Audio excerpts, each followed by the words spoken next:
Hello, hello, and welcome to Josie's Art School episode number one. No, not 100. I'm in the 200s now.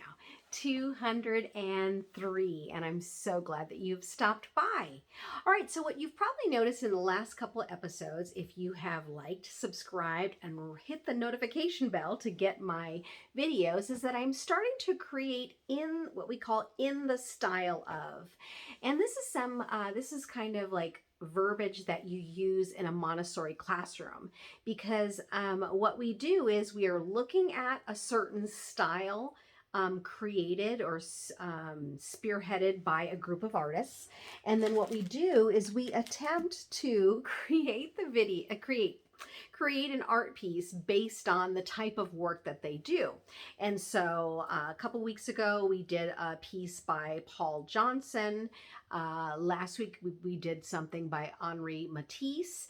This week, I would like to do something by Paul Klee. And what's really fun about Paul Klee, and what I love about the internet in particular, is that what you can see is that for many artists, you will see the evolution of their style, just kind of ebbing and flowing throughout the years of their art practice. So they may stay with a style for a while, then they'll try something different, then they'll start to merge a couple of different styles together. And it really helps you as a creative person, and also as maybe an aspiring artist, to know that your work is going to do that. You will want to create and create and create a certain style, or maybe a certain landscape or a certain animal, and then all of a sudden it's like you could never create that again, even if somebody tried to pay you thousands of dollars to create it. Now you might figure out a way, but it doesn't hold that joy that maybe you had when you first started creating it. And so that is one of the things I will say that I love about Paul Klee. And so if you haven't checked him out before, please make sure and check out some of his works. Google him. Also, of course, go to your local library, which I love a good library. So I haven't found a bad library yet, to be really honest. All right, so what we're going to do today is we're going to create in the style of Paul Klee, and we're going to create what we call his cats. And what I've found from a couple of different other art teachers is that drawing the cat is really one of those types of shapes that if you get certain things right, no matter what you do, people will always know it's a cat. So come along with me on this journey and see if I'm right about this, right? All right, so the very first thing that I'm going to have you do is I'm going to have you draw a W. Or if we see it in the screen, it probably looks like something else. Sorry about that. So go ahead and draw a W. That's what we're going to call it here. All right. And then once you draw the W, then you're going to draw a heart right there at the point where it connects, right? And then from here, you're going to draw a smiley face. Now, looking at that and also looking at your paper, are you seeing how that is starting to come together to create something lovely? I hope that you're seeing it on your end. I'm definitely seeing it on mine, but of course I know where I'm going, right? All right, so from here, you can go ahead and create two lines going down. This is going to represent the neck. Okay. Then you're going to make, using the heart as your guide, you're going to make a smiley face on one side and then a smiley face on the other side.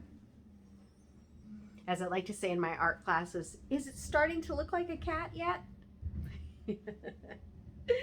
All right, once you've done that, then you're going to actually going to close these two lines by drawing a frown on one side and then a frown on the other side.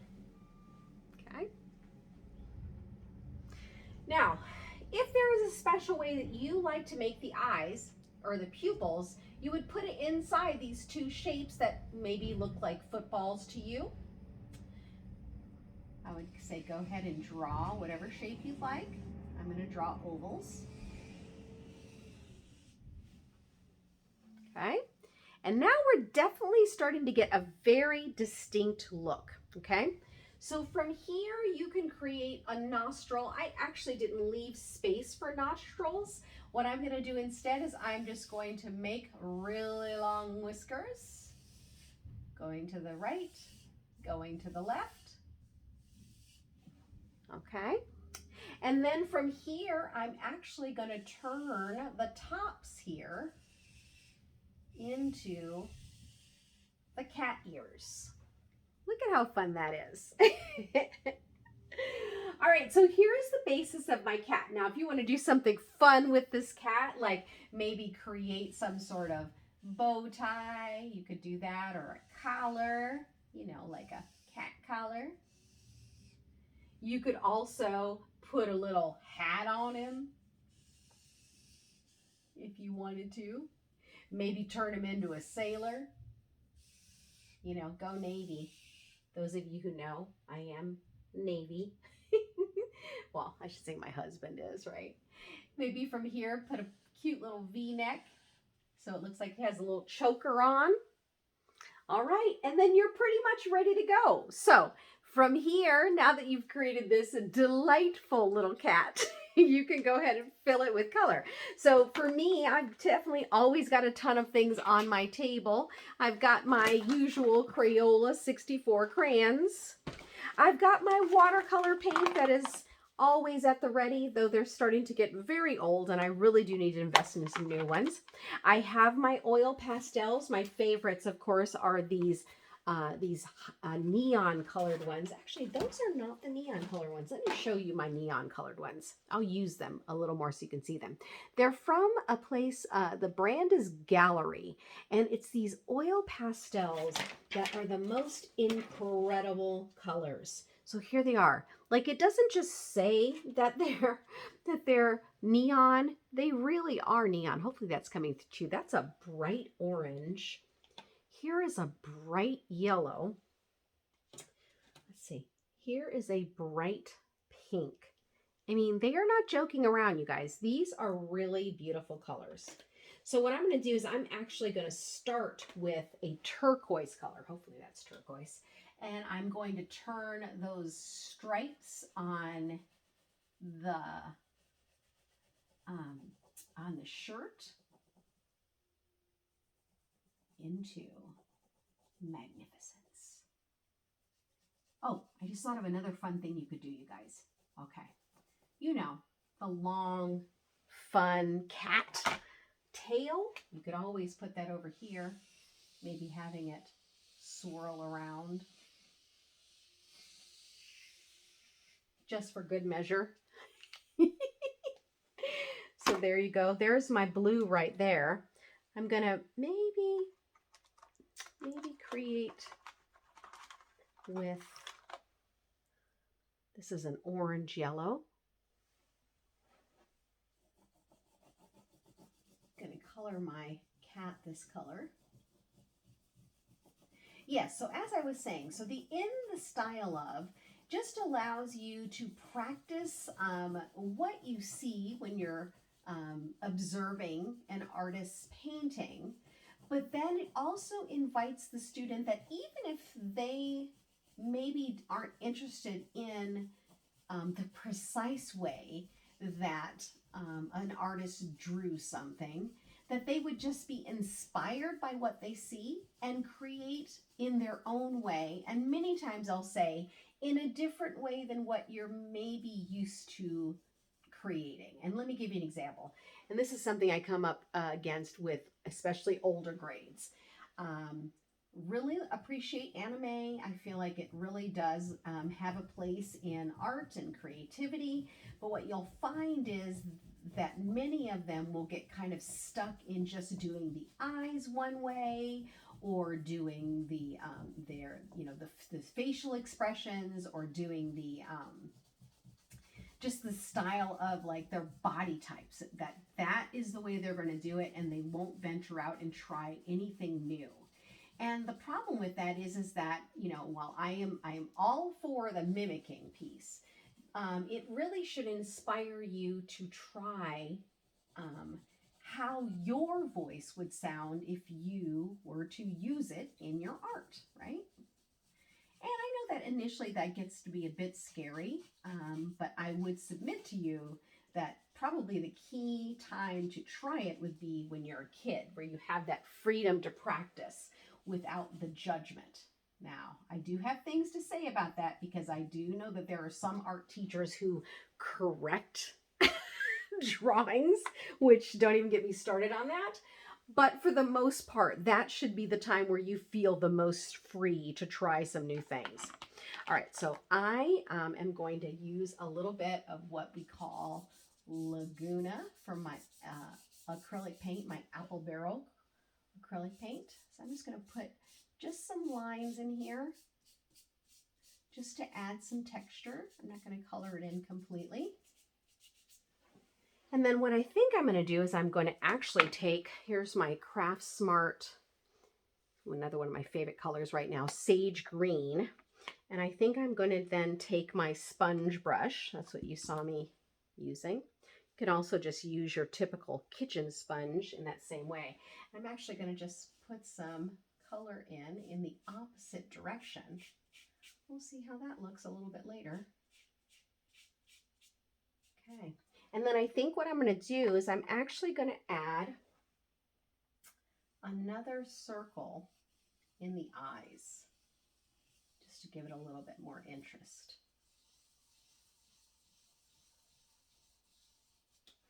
All right. Now, as you can see, I definitely use this time with you guys to really play. So I don't get really hung up on colors or anything like that because, hey, if I can't create and be playful with you guys, when can I do it? A lot of times with the art that I do, even with kids, you know, because I have to hit certain standards and things like that. I mean, sometimes I get to kind of pick and choose what I want, and let's say most times. But when it comes to like just kind of doing some outside of the box things, a lot of times just because of the time that I have with them, because I only get about 45 minutes a week with them, I really don't have time, and I don't have places to store things. So what I do with them usually needs to be done within one, no more than 2 class periods. So that really does kind of inhibit what I'm able to do. Now, if any of you have been on my Patreon site, you know that my dream is to open up a little art studio where I can explore all kinds of painting techniques and styles and things like that in person, kind of as my career. But for right now, I am enjoying the journey of being able to create with you guys and create in the classroom. So no complaints here, but always I have that dream out in front of me to try to do that one day. All right, so from here, because I'm getting pretty close to really being satisfied with how this is coming together. Should I try another one of those fluorescent colors? I think I'm going to try this pink. I know, it's amazing, isn't it? All right, so I think I'm going to make the nose a very sweet heart pink. How fun is that? Oh my gosh. I know it looks so good. And I think I'm going to add some of that pink down here to the choker that she's wearing. I love it so much.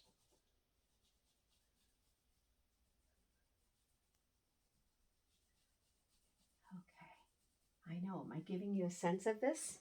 These colors? Here it is again. I'm not endorsing it. I'm not getting any sort of any sort of a kickback for that, I promise. Here, and as you can see, oh my goodness, clearly I use this one a lot. I think this is that magenta color I've been talking about. One of my favorites right now, magenta and sage green. Something about it coming together. I love it, love it, love it. All right, so from here, I think I'm going to take a little bit of red. So here is, hopefully it'll come out. This is bright red apple barrel. And I'm just going to fill that in on the tongue.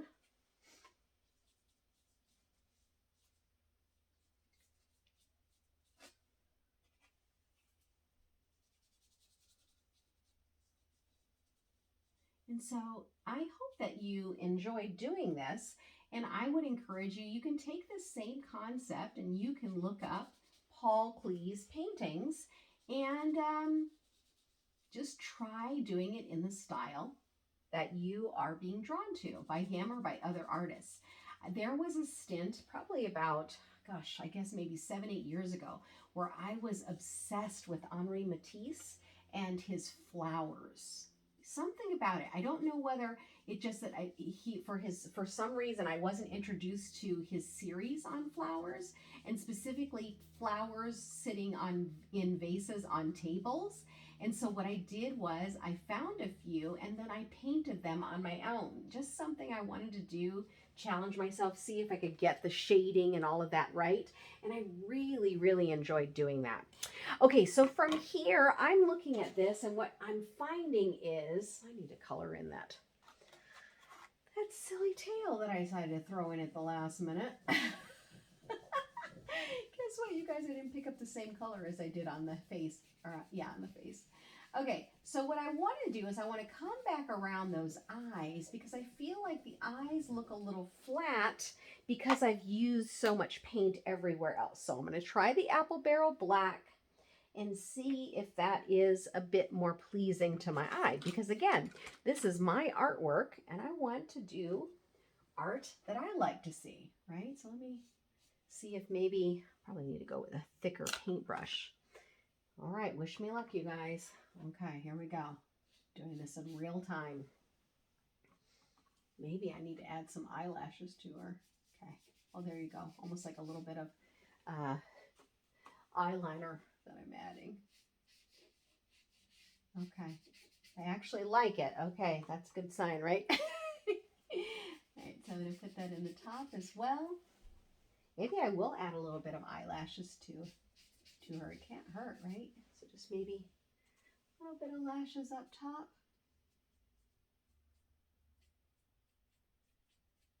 So this is an example of starting within the style of an artist and then kind of going on your own exploration, right?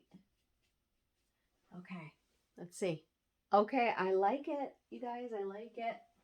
So feel free to do something like this on your side as well. And yes, please make sure to share this with me. All of my my social media locations, I guess I should say, they're in the description. So if you're on your if you're on your TV, you won't see them. But if you're on your phone or if you're on a laptop, you should be able to find them. And yes, I would love for you to tag me. And I would love to see what you've created on this video or any of my other videos. And then also I should mention that I do make 2 to 3 videos every week. So make sure to like and subscribe and hit the notification bell and you will get those ready for you whenever you have the time to join me, day or night. All right, well, I'm going to call this little girl done.